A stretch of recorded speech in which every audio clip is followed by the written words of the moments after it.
Hey guys, welcome back to the channel. तो भाई WazirX की तरफ से बहुत ही इंपॉर्टेंट अपडेट आ रहा है, क्योंकि वजीरेक्स के ऊपर काफी सारे यूजर्स या क्रेडिटर्स ने क्लेम कर दिया है। तो बेसिकली इनके ऊपर 5 क्लेम लगे हुए हैं, जिनका इन्होंने आंसर दिया है और उस आंसर को इन्होंने सिंगापुर कोर्ट में भी सबमिट किया है। तो उसी के बारे में आज ये पूरा वीडियो होने वाला है। तो अगर आपने अभी तक चैनल सब्सक्राइब नहीं किया है तो भाई सब्सक्राइब कर लो, और अगर आपने अभी तक मुझे ट्विटर, टेलीग्राम या व्हाट्सएप में फॉलो नहीं किया है तो वो भी कर लो। तो भाई यहाँ पे यूजर्स ने 10, 15, 20 ईमेल नहीं करी हैं, बल्कि 239 ईमेल वजीरेक्स को करी हैं, जिसमें लोगों ने काफी सारी चीजें या काफी सारे क्वेश्चंस इनसे पूछे और उनका जवाब भाई यहाँ पे वजीरेक्स वालों ने सिंगापुर कोर्ट को सबमिट कर दिया है। तो सबसे पहले मैं बात करता हूँ जो उनकी ईमेल आई है, उसके बाद में डॉक्यूमेंट्स की बात करूंगा। तो देखो यहाँ पे क्या बोल रहे हैं, dear WazirX user, please refer to the following link to retrieve the document. ठीक है, डॉक्यूमेंट की लिस्ट दे दी है, आप लिंक में जाकर डॉक्यूमेंट ले सकते हो। और ये उन्होंने फाइल कर दिए हैं सिंगापुर कोर्ट में ऑन 14 जुलाई 2025। तो पहला जो है इनका एप्लीकेंट्स रिप्लाई सबमिशन है, और दूसरा applicants bundle of authorities to the applicants reply submission, और थर्ड है first affidavit of Aditi Chaudhary. तो यहाँ पे जो हमारे लिए काफी इंपॉर्टेंट चीज है वो है पहला वाला एप्लीकेंट्स रिप्लाई सबमिशन, जहाँ पे वजीरेक्स ने सारा कुछ बताया कि यूजर्स ने क्या पूछा है, क्या क्लेम करे और इन लोगों ने उसका क्या रिस्पॉन्स सबमिट किया हुआ है। दूसरा जो है एप्लीकेंट्स बंडल ऑफ अथॉरिटीज, वो बेसिकली एक सपोर्टिंग डॉक्यूमेंट समझ लो, काफी लंबा चौड़ा है, उसको भी हम नहीं समझेंगे यहाँ पे। और थर्ड वाला है first affidavit of Aditi Chaudhary. आपको पता है ये लोग टाइम टू टाइम अपने एक्सपर्ट ओपिनियन या एक्सपर्ट लीगल एडवाइस मांगते हैं। तो यहाँ पे भी इन्होंने एक्सपर्ट ओपिनियन मांगा है अदिति चौधरी से, और वो भी एक लॉयर है। और यहाँ पे इन्होंने फॉरेन एक्सचेंज मैनेजमेंट जो एक्ट होता है FEMA, तो उसके बारे में इनसे लीगल ओपिनियन मांगा कि भाई हम कहीं पे इसका ब्रीच नहीं कर रहे। तो जैसा कि आप समझ सकते हैं, इन्होंने सारा कुछ समझाया कि हाँ भाई जटाई या वजीरेक्स क्यों ब्रीच में नहीं है, जैसा कि पहले कई डॉक्यूमेंट में होता हुआ आया है। तो इसको भी मैं इस बार नहीं डिस्कस करने वाला। तो हम यहाँ पे सिर्फ फोकस करेंगे पहले वाले में, जो कि एप्लीकेंट्स रिप्लाई सबमिशन। तो अगर आप लिंक में क्लिक करोगे तो ऐसा आपको गूगल ड्राइव दिख जाएगा। तो यहाँ पे आपको ना ये खोलना है एप्लीकेंट्स रिप्लाई सबमिशन, और ये एक 30 पेज का डॉक्यूमेंट है बेसिकली। और मैं थोड़े से जूम कर देता हूँ कि आपको सही से दिख जाए। और यहाँ पे भाई 30 पेज है, और 30 पेज में काफी ज्यादा इन्फॉर्मेशन है। तो मैं आपको सारा कुछ समझाने वाला हूँ, और मैं बेसिकली आपको क्लेम, जो भी यूजर्स ने क्लेम करे, मेन पॉइंट है बेसिकली 5 है, तो उनके बारे में आपको बस समझा दूंगा। तो मैं ऐसा करूंगा कि मैं क्लेम बताऊंगा कि भाई क्लेम क्या है, उसके बारे में जटाई या वजीरेक्स ने क्या बोला है वो बता दूंगा। ठीक है, इससे आप लोगों का टाइम भी कम वेस्ट होगा। नहीं तो भाई यहाँ पे 1-2 घंटा तो भाई समझाने में पूरा डॉक्यूमेंट लग जाएगा। तो अगर इस डॉक्यूमेंट को देखेंगे ना, तो यहाँ पे जो मैं आज शुरुआत करने वाला हूँ ये 2nd पेज से, और 2nd पेज यहाँ पे काफी इंपॉर्टेंट है। तो यह टेबल ऑफ कंटेंट्स, और देखो पहला इंट्रोडक्शन है, 2nd है प्रिलिमिनरी इश्यूज, तो इनको क्या दिक्कत है पहले ये उसके बारे में बताएंगे। और फिर है तीसरा की एलिगेशंस एंड जटाई रिस्पांस, तो इनके ऊपर क्या एलिगेशन लगी हुई है और जटाई ने या वजीरेक्स ने उसका क्या रिस्पांस करा है। आपको पता ही है कि यार काफी टाइम से लोग जो है, यूजर्स जो है, कुछ कुछ स्पेशल लोग यूजर्स है जो केस पे केस वही चीजें रिपीट करे जा रहे हैं। तो वही इसमें भी है, और भी चीजें हैं, बट मैं सारा कुछ आपको वैसे ही डिस्कस करके बता दूंगा। बट वो सारी चीजें भी हैं जो पुरानी ऑलरेडी डिस्कस कर ली हैं। तो आपको ऐसा हो सकता है कि लगे कि यार हाँ ये क्वेश्चंस तो पुराने भी पूछ लिया था और वजीरेक्स ने, जटाई ने उसका रिस्पांस कर दिया था। और यहाँ पे बता दूं, मैं भाई किसी के अगेंस्ट या किसी के फेवर में नहीं हूँ। जो भी यहाँ पे न्यूट्रल रहता है ना, मैं वही आपको बताता हूँ, जो भी इस डॉक्यूमेंट में रहता है, और जो मैं सोचता हूँ वही यहाँ पे मैं आपको बताता हूँ। तो देखो यहाँ पे पहले मैं देख लेता हूँ की एलिगेशंस एंड जटाई रिस्पांस, और यहीं से पढ़ लेते हैं जिससे आपको ना आइडिया भी आ जाएगा। तो यहाँ पे देखो फर्स्ट एलिगेशन है या फर्स्ट काइंड ऑफ क्लेम है, इनसे मैं बोलूंगा, तो वो है the platform assets belong to और are held on trust for the platform users. तो आपको पता है ये चीज पहले काफी बार डिस्कस हो चुकी है। और सेकंड जो एलिगेशन लगा है इनके ऊपर भाई, Zettai's implementation of the original scheme and और amended scheme will breach Singapore law. तो ये बोल रहे हैं कि जो भी इनकी नई स्कीम है, ये अमेंडेड स्कीम है, आपको पता ही, मैंने पिछले वीडियो में आपको इनकी स्कीम बताई थी, और जो इन्होंने नया अपना बैकअप प्लान या न्यू स्कीम बताई थी वो भी मैंने आपको बताई थी। तो यहाँ पे इनके ऊपर ये एलिगेशन लग रहा है कि भाई वो भी सिंगापुर लॉ को ब्रीच कर जाएगा। और थर्ड जो एलिगेशन है वो है Zettai's implementation of the original scheme और amended scheme will result in breach of Indian law. Singapore law तो भाई ब्रीच हो गई होगा, सी पॉइंट में लिख दिया कि भाई इंडियन लॉ का भी ब्रीच हो जाएगा अगर जो पुरानी स्कीम है और जो इनकी अमेंडेड स्कीम है अगर वो इम्प्लीमेंट हो गई। और देखो यहाँ पे डी पॉइंट में क्या लिखा है, फोर्थ एलिगेशन है इनके ऊपर, Zettai has not given adequate disclosure for the scheme to be sanction as it is. तो यहाँ पे इनके ऊपर एलिगेशन ये लगे कि जटाई ने यहाँ पे पूरे एविडेंस वगैरह नहीं दिए हैं कि भाई स्कीम को क्यों सैंक्शन करा जाए। और फिफ्थ एलिगेशन है भाई, Zettai should not have used 17 January 2025 as the rebalancing date and instead adopt a pricing method that ensure that all token denomination and creditors claims are treated equitably. ठीक है, तो equally treated होने चाहिए। और ये बोल रहा है कि भाई 17 जो जनवरी इन्होंने डेट रीबैलेंसिंग की करी थी ना, वो इन्होंने गलत चूज करी, तो उसके ऊपर भी इनके ऊपर एलिगेशन लगा हुआ है। तो देखो पहले ना मैं इनके इशू दिखा देता हूँ आपको, और इशू है यहाँ पे, थोड़ा और नीचे करते हैं। और अगर आप ये देखें, देखिए यहाँ से इशू चालू हो गए, ये है पेज नंबर 5। और यहाँ पे देख लो बोल रहे, before addressing each of the broad categories of substantive issue raised by the creators we wish to highlight something. तो ये खुद अपने जो इनको लग रहा है कि भाई इशू है, तो वो ये कोर्ट की बेसिकली नजरों में लाना चाहते हैं कि भाई अगर आप डिसीजन ले रहे हो तो ये बातें भी कंसीडर कर लेना। तो देखो यहाँ पे जो फर्स्ट वाला पॉइंट ये लिख रहे हैं, बोल रहे हैं we note that the emails and submission repeatedly raise issue that have already been addressed at the previous hearings. तो वही जो मैं आपसे पहले बोल रहा था वही बोल रहे हैं कि भाई जो अभी भी हमारे पास ईमेल वगैरह आई है ना, तो इनका जो इनमें जो क्वेश्चन करे गए हैं या क्लेम किया गया या एलिगेशन लगे, वो सारा कुछ वही है जो हमने पहले इशू रिजॉल्व कर दिया है और पुरानी हियरिंग्स में वो सारी चीजें हो चुकी हैं। और सेकंड में बोल रहे हैं we observe an alarming and extensive reliance on inaccurate और irrelevant information presented and relied upon in many of the creditor submission. तो यहाँ पे बोल रहे हैं भाई क्रिएटर ने जो हमें सबमिशन किया ना, वो काफी अलार्मिंग है और इन्होंने जो एविडेंस यूज किया वो काफी इनएक्यूरेट है। ठीक है, तो ये यहाँ पे हाईलाइट कर रहे हैं कोर्ट के सामने। और देखो फिर जो यहाँ पे 12वां पॉइंट है, यहाँ पे बोल रहे हैं देखो in some creditor submission a paragraph of which is reproduce below. तो उन्होंने एक पैराग्राफ भी नीचे दे दिया है। और यहाँ पे बोल रहे हैं नॉन एग्जिस्टेंट यूट्यूब वीडियो को यूज किया गया है, मतलब वो यूट्यूब का वीडियो है ही नहीं, और यहाँ पे इन्होंने जो सबमिशन किया उसको भी यूज किया है। तो ये कोर्ट के सामने आप देख रहे हो ना, क्या पिक्चर बना रहे हैं, आप समझ लो। ठीक है, और मैं यहाँ पे ये देखो पैराग्राफ जो किसी ने सबमिट किया होगा ना, ये लगा WazirX unauthorised custodial representation and regulatory status. और यहाँ पे देखो 13 पॉइंट में बोल रहे हैं the abundance of erroneous and irrelevant reference may have arisen for several reasons such as liberal use of artificial intelligence tools. ठीक है, तो ये बोल रहे हैं कि भाई एआई का यूज करके भाई लीगल आर्गुमेंट यहाँ पे प्रोड्यूस की गई है। तो मुझे नहीं लगता कुछ गलत किया है, एआई का यूज करेंगे और एआई को सब सारा कुछ लॉ पता है।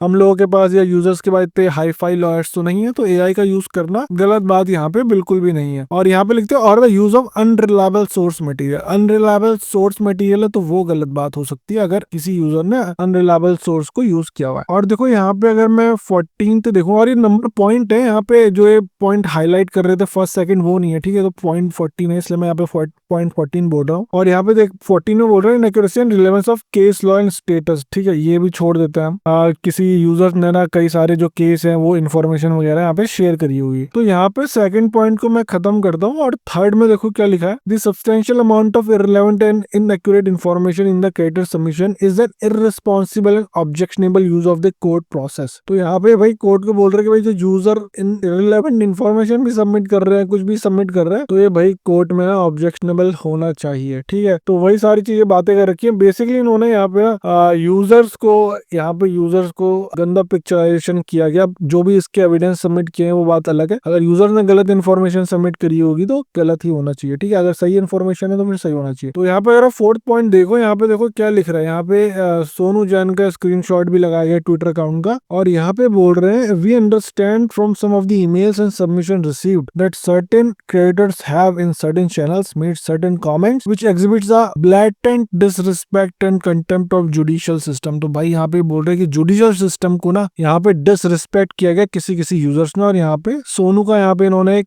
ट्विटर का स्क्रीनशॉट लगा दिया गया। और मैं थोड़ा नीचे बढ़ के इस लाइन को पढ़ के बता देता हूँ। तो यहाँ पे लिखा है चोर की चोरी को लीगल बोला है, translates to the Singapore court has considered the act of stealing as legal. तो यहाँ पे काफी बड़ी बात देखो, इन्होंने यूजर्स के ट्विटर अकाउंट के स्क्रीनशॉट भी सबमिट किए हैं कि भाई, और कोर्ट को बोला जा रहा है कि जो आपने अपना डिसीजन दिया था वो मतलब है स्टील किया है, तो उसको आप सपोर्ट कर रहे हो। तो ये देखो यहाँ पे कैसा बनाया जा रहा है माहौल। तो उसके बाद देखो इसका फिर से स्क्रीनशॉट लगा हुआ है और ये सारी चीजें बातें करी गई हैं, ठीक है। अब इसको मैं स्किप करता हूँ और की एलिगेशंस वगैरह देख लेते हैं यहाँ पे। तो देखो भाई यहाँ पे है की एलिगेशंस या जो भी इन्होंने क्लेम किए थे यूजर्स ने, वो इन्होंने बेसिकली मुझे लगता है कि सारी ईमेल से समराइज कर दिए, बता दिया होंगे, क्योंकि यहाँ पे 5 हैं। तो पहला है the platform assets belong to और are held on trust for the platform users. तो ये पहली बात हो गई थी, यहाँ पे यूजर्स कह रहे थे कि भैया जो ट्रस्ट में जो पैसे हैं वो प्लेटफॉर्म यूजर्स के होते हैं। तो यहाँ पे इन्होंने भी भाई आपको पता है पुराना ही बोला था कि नहीं भाई ये जो हमारे टर्म्स ऑफ कंडीशन थे उसके बेसिस में ऐसा नहीं है। तो मैं आपको ये पढ़ के बताता हूँ। Some scheme creditors realise that the platform assets belong to or held on trust for platform users and should not be distributed under any proposed scheme of arrangement. In this connection, some scheme creators are seeking declarations that all digital token assets held by Zetai are user property which must be restored. तो यहाँ पे users ने बोला कि जितने भी भैया जटाई या वजीर्स के पास पैसे है ना, डिजिटल टोकन है, वो यूजर की प्रॉपर्टी है, ना कि भैया इन लोगों की। तो यहाँ पे देखो जटाई ने ना इसका आंसर सब कुछ क्लेरिफाई किया है और मैं इसको पूरा नहीं पढ़ रहा क्योंकि मैं आपको उसकी समरी बता देता हूँ कि इन लोगों ने बेसिकली क्या बोला। तो जटाई यहाँ पे बोल रहा है कि ये ट्रू नहीं है। प्लेटफॉर्म के जो टर्म्स है ना उसके अकॉर्डिंग जो हमारी जो यूजर्स की बेसिकली राइट टू विड्रॉ है, नॉट ओनरशिप है। मतलब यूजर विड्रॉ कर सकता है पर उसकी ओनरशिप उसमें नहीं है। और यहाँ पे जो यूजर्स ने कुछ कोर्ट केस का रेफरेंस दिया था वो एक बोल रहा जटाई वाले कि यहाँ पे वो अप्लाई नहीं होता है, ठीक है। अब चलते हैं भाई यहाँ पे सेकंड जो इनके ऊपर एलिगेशन लगी थी। और देखो सेकंड है implementation of the original scheme or and amended scheme will breach Singapore law. तो जैसा आपको पता है काफी बात हो गई कि सिंगापुर लॉ ब्रीच होगा, इंडियन लॉ ब्रीच होगी। तो वही यहाँ पे इनके ऊपर एलिगेशन लगा हुआ है। तो यहाँ पे भाई जटाई वालों ने इनसे बोला है कि उन्होंने जो क्रिप्टो सर्विस है ना वो जुलाई 2024 में बंद करती थी देना, ठीक है। और जो इनके ऊपर जो मॉनेटरी अथॉरिटी ऑफ सिंगापुर होता है ना, they don't need a licence, उसके लिए इसको लाइसेंस नहीं चाहिए क्योंकि ये वन टाइम पेमेंट कर रहे हैं। और इसमें एक पॉइंट और भी बात करी गई है कि जो ये आगे बिजनेस चालू करेंगे, जैसे बोल रहे थे कि भाई डेक्स चालू करेंगे, तो वो सिंगापुर में नहीं होने वाला। तो हम कोई भी बेसिकली सिंगापुर का लॉ ब्रीच नहीं कर रहे। तो सेकंड पॉइंट इन्होंने ऐसे क्लियर करा हुआ है। और देखो थर्ड पॉइंट देख लेते हैं। और काफी ज्यादा समझाया इसलिए मैं आपको ना इस बार लाइन बाय लाइन पढ़ के नहीं बता रहा, नहीं तो भाई बहुत देर हो जानी है। और इसलिए मैं आपको सिंपली इसकी जो भी समरी है ना वो समरी आपको बता दे रहा हूँ, जिससे हम लोगों का टाइम बच जाए, इजिली हमें समझ आ जाए। अगर ऐसा कुछ लगेगा कि आपको इसमें कुछ था और मैंने नहीं समझाया तो भाई जरूर कॉमेंट करके आप मुझे बता देना। बट आप डिस्कस करता कि थर्ड वाले पॉइंट की, जहाँ पे इन्होंने बोला था कि भाई इंडियन जो लॉ है ना उसको भी ब्रीच करिए अगर ये स्कीम अप्रूव हो गई। तो यहाँ पे देखो लिखा है some creditor also realise that the implementation of the scheme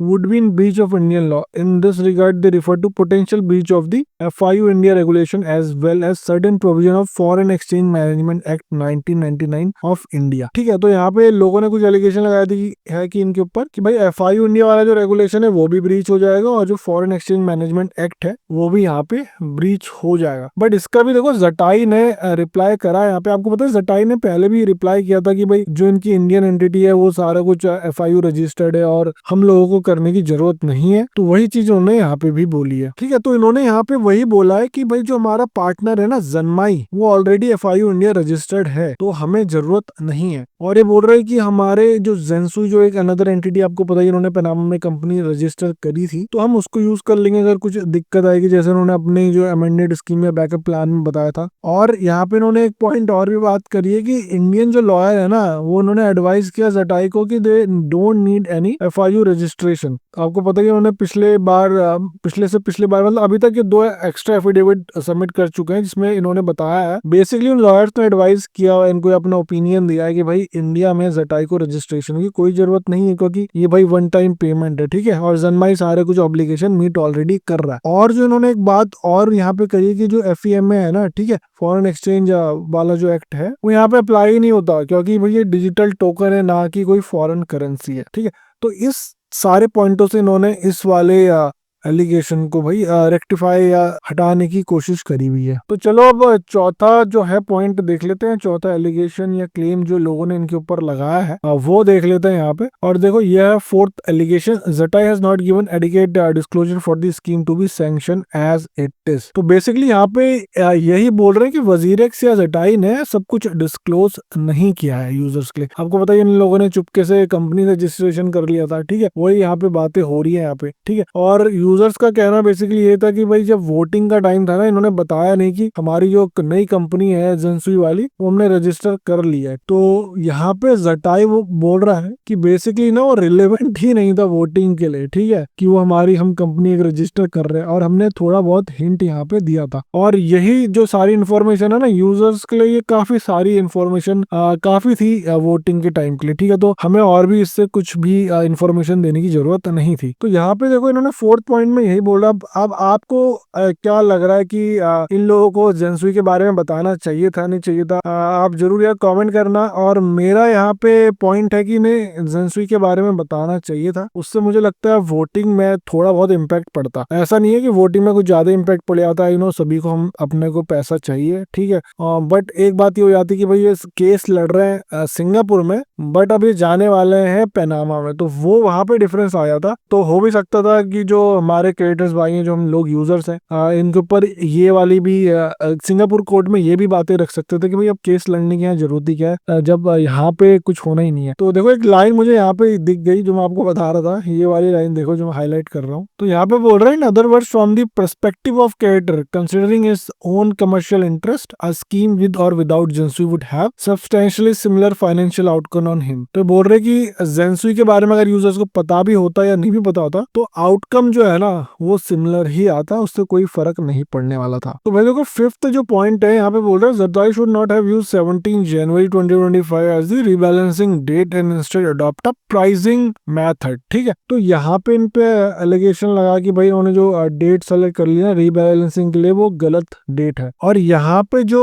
WazirX या जटाई का कहना है कि जो हमने डेट चूज करी ना वो बहुत बेस्ट डेट है, क्योंकि भाई जो इनका क्लेम टाइप था ना और टोकन की जो सप्लाई थी वो बेस्ट मैच कर रहे थे। मैं कहूंगा कि उस समय भाई प्राइस बिल्कुल पीक में था, तो इनका जितना भी लॉस था वो सारा कुछ कवर हो गया था, तो उन्होंने वो डेट वहां पे चूज कर ली। पर ये बोल रहे कि क्लेम टाइप बेस्ट और इनका टोकन सप्लाई वगैरह, इनका मतलब मुझे तो वही लग रहा है, ठीक है। और यहाँ पे इन्होंने एक बात जो मतलब और भी करी है कि भाई जो साइबर अटैक हुआ था तो उसमें आपको पता है कि भाई ERC-20 टोकन जो है चोरी हुए थे। तो यहाँ पे देखो लिखा भी ERC token was stolen cyber attack. तो डेट को चूज करने का वही था कि जो हमारे ऑब्जेक्टिव्स थे ना उस डेट को मैट हो रहे थे, या वही मैं कहूँ कि जैसे मैं बता रहा था आपको कि प्राइस जो था उस समय बिल्कुल पीक में था, तो इन्होंने सब कुछ बेच बाच के जो पूरा अपना लॉस था उसको कवर कर लिया था इन्होंने। तो यहाँ पे ये कोर्ट को ये बता रहे कि ये जो डिसीजन था ना बेसिकली ये एक लेजिट डिसीजन था जो लोगों ने सपोर्ट किया है। आपको पता है इन्होंने वोटिंग करवाई थी, तो उसका भी यहाँ पे रेफरेंस करे कि भी लोगों ने इसको सपोर्ट भी किया। तो देखो यहाँ पे मैंने आपको पूरे 5 पॉइंट बता दिए बिल्कुल शॉर्ट वर्जन करके। और अगर आपको कुछ भी नहीं समझ आया हो तो मुझे बताना प्लीज। वैसे मैंने कोशिश करी कि आपको अच्छी तरह से समझा दूं और शॉर्ट टाइम में समझा दूं। तो ये सारा कुछ मैंने आपको समझा दिया। अगर आपका फिर भी कोई डाउट हो कुछ क्वेश्चंस हो तो प्लीज यार कमेंट करने के बताना। और आपको क्या लगता है कि